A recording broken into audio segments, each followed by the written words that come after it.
Hello বন্ধুরা, সবাইকে জানাই শুভ ষষ্ঠী। আর আমি আমার বন্ধু চলে গিয়েছিলাম পঞ্চমীতে সন্তোষ মিত্র স্কোয়ারে, সেটাই তোমাদের সাথে শেয়ার করছি। কি দেখতে পাচ্ছি যে এত লম্বা লাইন, তার চেয়ে বড়ো কথা 1.5 ঘন্টা ধরে ঘুরিয়েছে।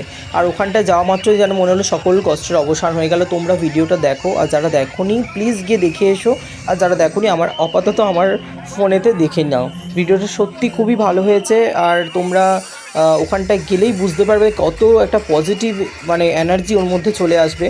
তো ভিডিওটা যদি সামান্যটুকু ভালো লাগে লাস্ট অবধি দেখো, স্কিপ করবে না। ভালো লাগলে ভারত মাতা কি জয় কমেন্ট করতে কেউই ভুলবে না, কেউই ভুলবে না।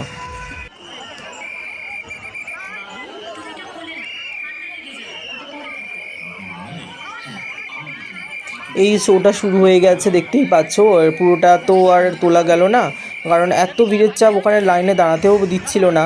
তো যাই হোক, ভেতরে মাতৃ প্রতিমাটাও মানে বেশ চোখে পড়ার মতন হয়েছিল। তোমাদেরকে কি বলবো, মাতৃমূর্তিটা পুরোপুরি ডায়মন্ডের ওপরে মনে হচ্ছিলো যেন পুরো শরীরে ডায়মন্ড দিয়ে কাজ করা, কারুকার্য করা, এবং ঝাড়টাও চোখে পড়ার মতো। সেগুলো সবটাই তোমাদের সাথে আমি শেয়ার করেছি। তো ভিডিওটা কেউ স্কিপ করবে না, প্লিজ একটু সময় করে দেখো। আমার মনে হয় ভালো লাগে। তো দেখতে পাচ্ছ মাতৃমূর্তিটা কত সুন্দর, আর এই দেখো ঝাড়বাতিটা কত সুন্দর লেগেছে। আর ভিডিওটা যদি সামান্যটুকু ভালো লাগে একটা লাইক শেয়ার কমেন্ট করতে ভুলবে না। আর ভারত মাতা কি জয় কমেন্ট করতে ভুলবে না। আর জয় মা দুর্গা। সবাই ভালো থেকো, সুস্থ থেকো, সবাই পুজোটাকে ভালো করে এনজয় করো।